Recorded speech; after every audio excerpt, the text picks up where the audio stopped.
My name is Dr. Laura Erickson-Troth. I'm the Chief Medical Officer at the JED Foundation. There are lots of options for changing your drinking if you're worried about it. Alcoholics Anonymous, or AA, is a 12-step group that walks people through 12 steps to recovery from substance use. There are a lot of misconceptions about AA. One of the misconceptions is that you have to be religious or spiritual to engage in AA. But actually, a lot of AA groups aren't religious or spiritual, and they may talk about community or the natural world as things that we depend on and feel close to. Another misconception is that AA isn't for you. There are actually about 125,000 AA groups across the world, and they have really diverse communities. There are specific AA groups for LGBTQ people, for women, for people of color. So there are a lot of ways to engage in AA. And there are also alternatives to AA. AA is one option for stopping or cutting down on alcohol, but it's not the only one. If you're looking for peer-led support groups that aren't AA, there are a couple of different options. One well-known non-AA peer support group is called Smart Recovery. It stands for Self-Management and Recovery Training. Smart Recovery is built around self-empowerment and finding your own internal goals for stopping using alcohol. Many people are able to cut down their alcohol use without completely stopping. This isn't always possible for everyone, so you should approach this individually. One great group, if you're looking into moderating your alcohol use, is called Moderation Management. They focus on helping you to bring down your alcohol use, even if you don't want to completely stop. And actually, about 30% of people in moderation management groups choose abstinence over moderation. If you're having trouble cutting down on your alcohol use, one of the things to consider is medications.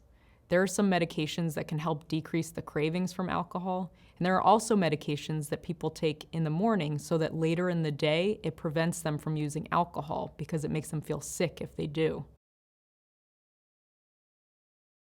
There are certain circumstances where it's really important to go to the hospital if you're experiencing alcohol withdrawal. So early signs of alcohol withdrawal include things like anxiety, sweating, feeling like your stomach hurts, you have a headache. As withdrawal progresses, it can get worse and worse and can actually be life-threatening, leading to things like seizures.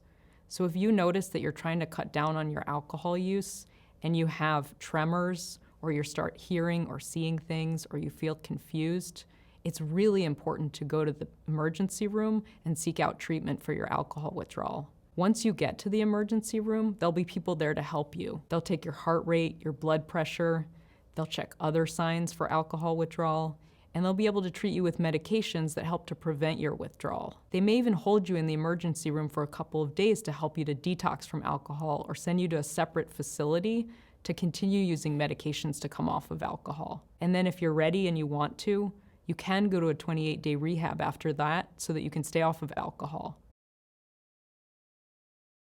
Lots of people can have varying degrees of difficulty with their alcohol use, and that can be something that people deal with in very different ways. The term alcoholic or alcoholism has a negative connotation, and it suggests that someone has a character flaw rather than just abusing alcohol. Instead of alcoholic or alcoholism, experts now use the term alcohol use disorder.